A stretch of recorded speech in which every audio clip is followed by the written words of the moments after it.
So last time we blew up a giant rocket. Nothing to see here. Oh, yeah. That was fun. And now we're back to switches. Somehow the power is still working even though we blew up a rocket into the side of the building. Well, I mean, we didn't fuck up the electrical grid, so... That's a good sign. Oh, man. That's less of a good sign. Yeah. Insurance is going to have a field day adjusting this. And as we established in the first game, Gabriel hates libraries. I also really wanted to see if I could get up to this area, because this is an area you need to power up later on to access. But I spent a bit of time fooling around and seeing if I could get to it. I came pretty close. I came pretty close. Almost there. And this last one is about as close as I got. I was able to run along the railing here. But you couldn't jump? What? You can't jump when you're stuck in that midair phase.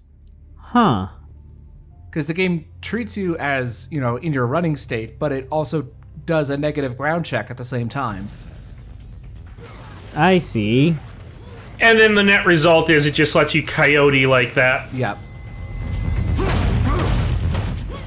I guess that's what you get for running on 10-year-old code, Mercury Steam. Physics are hard. Oh, hey, it's Oh! the Hooded Man. This asshole.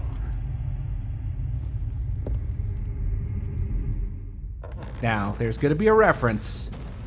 I'm sure you'll figure out which game franchise this next shot is referencing.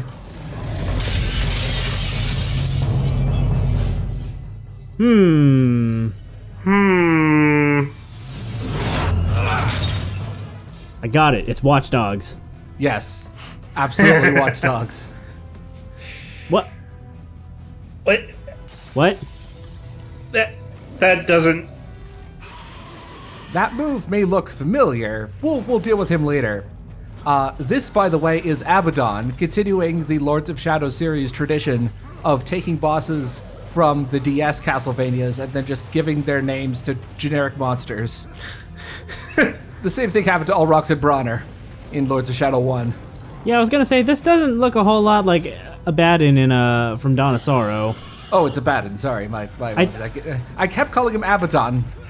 I think both pronunciations are valid, but I play a lot of Persona, so I tend to hear, like, Abaddon. Because that's how they pronounce it in that series.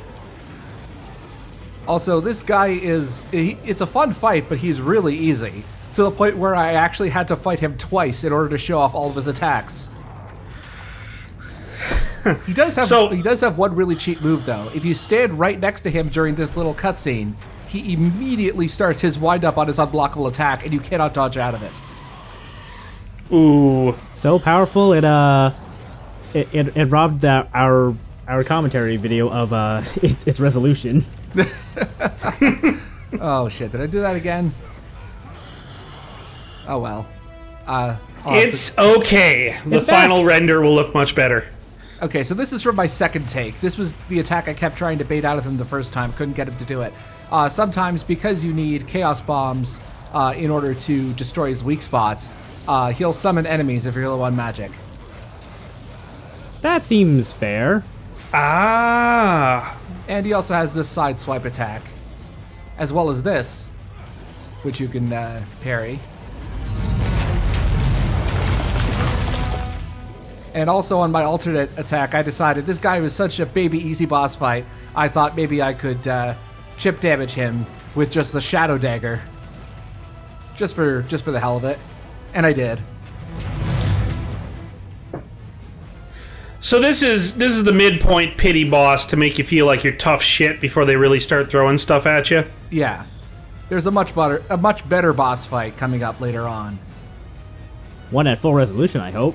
Yeah. Even at low resolution, it's a great fight. Yeah, no, this looks pretty cool. Oh yeah. Just the blood on the camera there is a nice touch. Really, I'm just pointing out the resolution thing to make sure you go and correct this in the final cut. Well, that was a nice breather boss fight. Let's get some upgrades. So this is the hold Y equivalent. There were a lot of complaints like early on when this game first came out that the moves that the Void Sword and the Chaos Claws have are kind of similar to each other. And I mean, they're similar in theory, but I think there's enough differences in like the subtle mechanics between them. I think it's more like they come from like the same basic combat language, but there's enough differences between them that they're used in different contexts. Like from what I've been able to tell, the Void Sword is better used in groups, whereas the Chaos Claws are better for individual strong attacks.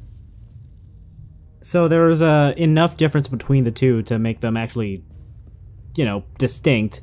They just didn't do as good a job as they could have, making them seem distinct. Yeah. They do feel like an extension to Gabriel's own, style and the way that he handles combat, though. Yeah, it also doesn't help that some of the moves from the Combat Cross were given to later weapons also. Oh, hi! That's the only, real jump scare in the entire game, by the way.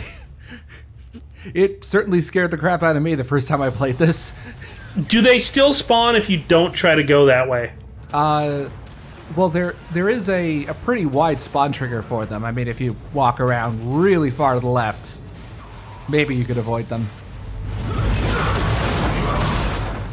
The Seal of Alistair is really the only place where I could see you really using them is for the riot mech, because the big trade-off to having all of these skills and mastery unlocked is that you do not get experience when you have the relic activated. Oh. And when you're this under level, also I made a big mistake here. I thought that both of their health bars on that mech that I left alive were empty, but nope, it will get back up and attack you. Make sure to finish your kills. Double tap. You fool!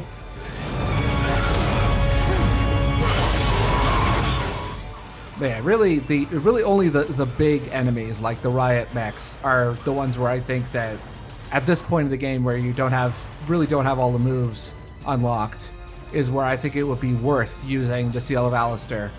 Because otherwise the lack of experience from your kills really hurts you a lot, and it's not worth unlocking everything otherwise.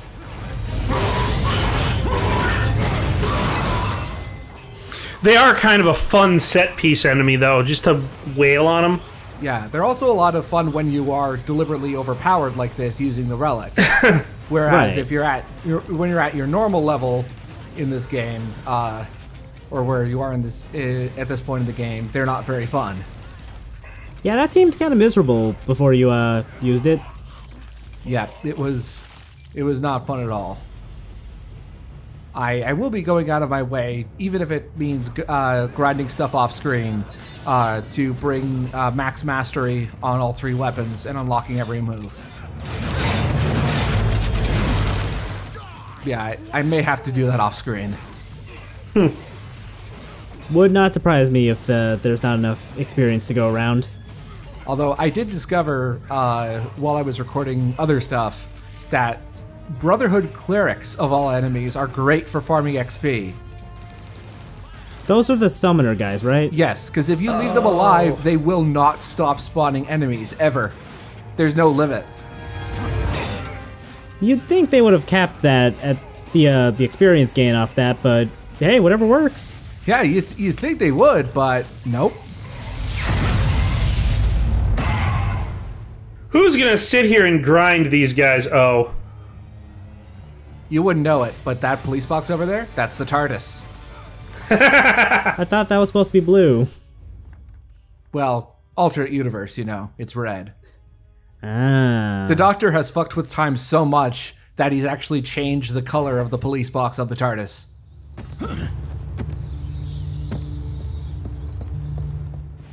So, anyway, there's a paint box over here. Oh, I forgot about this. There's another mech. He's got a shoulder cannon. Had a shoulder cannon. Yeah, they all have two of them. They have one cannon. The cannon is weak to the Void Dagger, and the missiles are weak to Chaos Bombs. I just really like that that on their right arm is an anti-tank rifle that also has a bayonet. It's just ridiculous overkill. You know, just some days you just want to stab a tank, you know?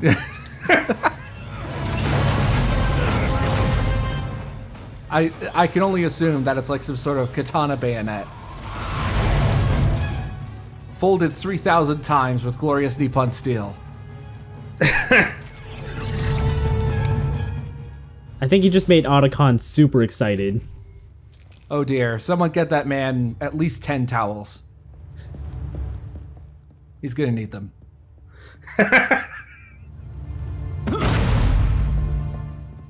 Just a random pipe, don't mind me. Anyway, this area is also pretty poorly communicated because I was standing it right where you actually need to go a while back, but in the end I found a collectible that I'd forgotten about over where this church is. There's, I believe, a pain box way up there. Completely optional climbing section.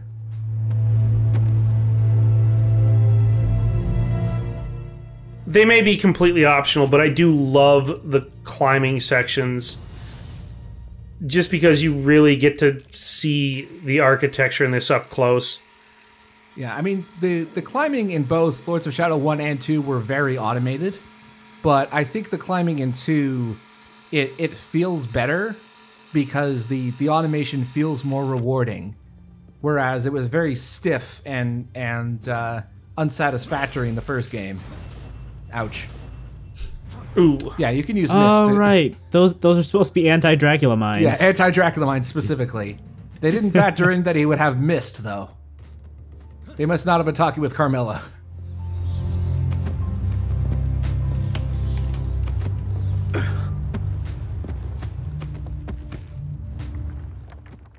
I gotta come clean at this point, like, and I've said this in the thread for this LP.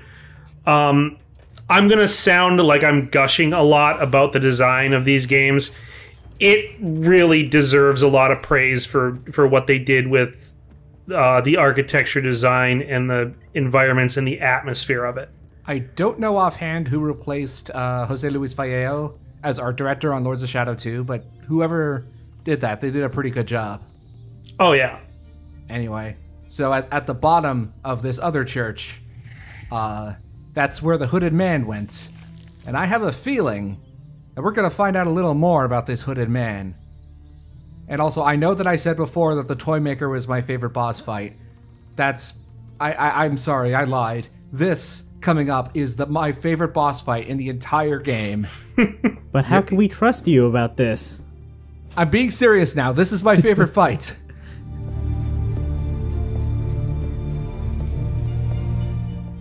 It's not a giant ladder, is it? Almost as good as a giant ladder.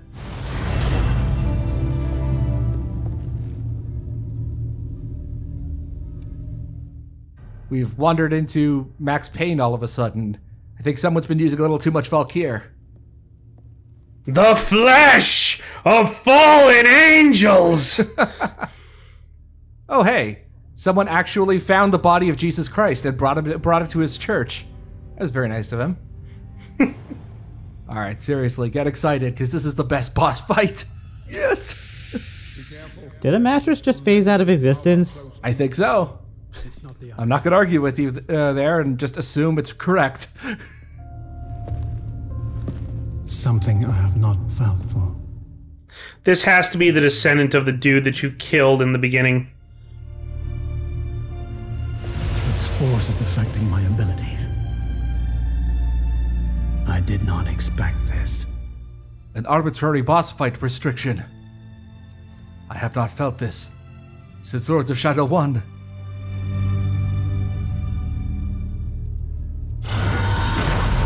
Your sinister powers will not work here. The Hooded Man is a fucking beast. Is he a Belmont? I love his fights, and those moves sure do look familiar, don't they? Yeah, I do. He's using a fucking combat cross. What? And he can parry your attacks just as well as you can parry his. So what you're saying is this is the character action rival battle? Yes, it absolutely is. Hell yeah, I'm down. Yes, I love this fight so much.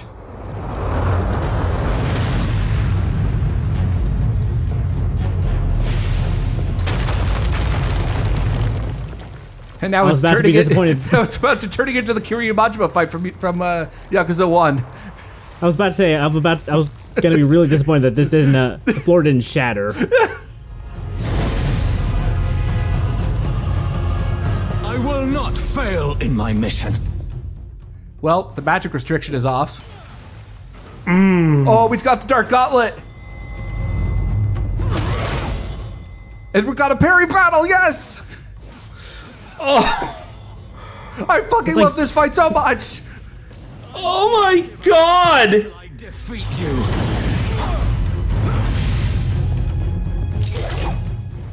What is this? And he has a number of moves that... Oh, and he's got the Holy Water Shield. He has a significant number of moves that Gabriel had in Lords of Shadow 1.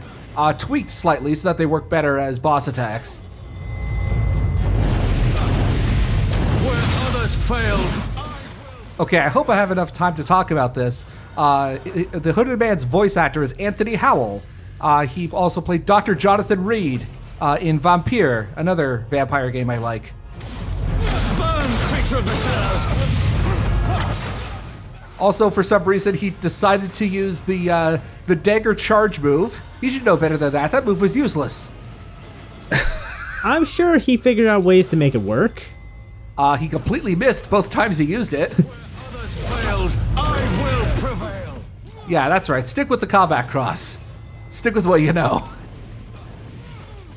This is fucking amazing! I know, and somehow they still only gave him 2 voice lines! And it gets better!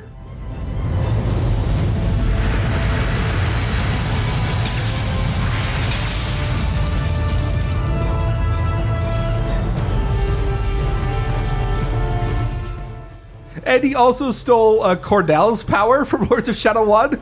Okay, sure. This is also much better than Cornell's fight in Lords of Shadow 1, because you have a much better dash now. Plus you have the Chaos Claws. I'm disappointed he doesn't seem to have his whip anymore. Well, no, that's the trade-off. I guess once you become Godzilla-sized, you get an ego trip. You have to use your feet for everything, and also your fist. Though I wonder where he got a duplicate of the Dark Gauntlet. I guess since Simon and Trevor were able to use the Dark Gauntlet's powers without having the gauntlet in possession, I guess they're carrying that over. This is only tangentially related, but I was playing Smash Bros. Earlier as Richter, and I got the Super Mushroom, and I was legitimately curious if, like, the whip's hitbox we're not done is yet. We got one more phase. Oh, hello. I get a feeling this guy's got one more trick up his sleeve. It's the Titty Demon! Titty Demon! Oh my god! And if you're playing with QTEs on, this is a QTE fight. Oh, so right now it's a glorified cutscene for you? Yeah.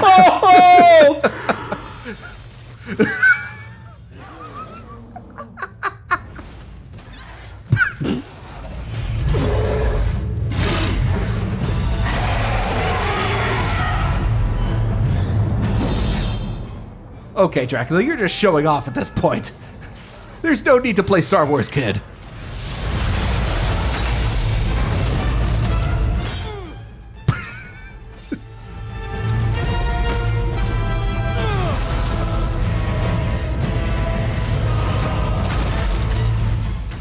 So at this point, we've determined that he's a Belmont, pretty much. But which one? Is it Julius? We'll see.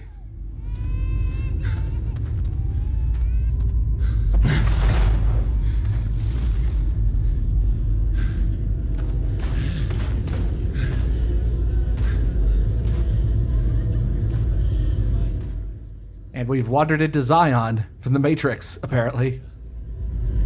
Victor Belmont, commander of the Brotherhood of Light, protector of humanity, and the last of my illustrious bloodline. I need to check something real quick. I'm immortal, warrior. Oh, now I remember Victor Belmont in the original timeline. Yes, He's from the canceled Dreamcast game. Yes, exactly. We're hiding. What? Yeah, I gotta re-explain it afterward for the cut commentary track. Not long. Take it. And then it falls, smashes to the ground. Wait. Whose side are you on? I'm on nobody's side because nobody's on my side. Maybe I can help you. You're looking for the acolytes, are you not? You know where they are? Not exactly. But I do know how we can flush them out. By using a toilet. Follow me.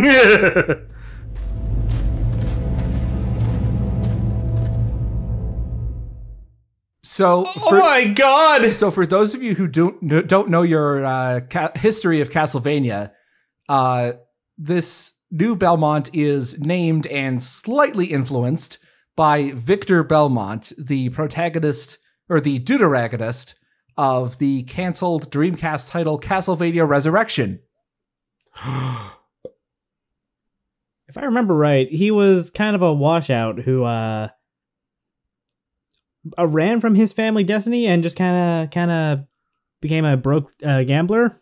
Yep, pretty much. He was like a Han Solo clone, more or less. He was sharing the limelight with Sonia Belmont. Yes, from Castlevania Legends. Yes, that's the one, Yes, the Game Boy one. Got it right. Yes. Well, yeah, this is not. I mean, this is a very, very loose reinterpretation of what little we know of Victor. Basically, it's just like a fan service thing. You know, an intent to say, oh, look, yeah, we actually do know our Castlevania lore. Hey, it's something for the fans. Don't mind us that we turned Abaddon into another generic monster. We actually do know our Castlevania. All is forgiven. What is this feeling? I've never felt this. I think it's pure joy. It burns us. And dude, if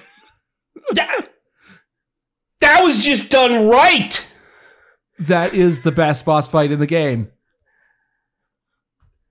Well, there it is. Thanks for joining us for Lords of Shadow 2. There's no more game after this. Goodbye, everybody.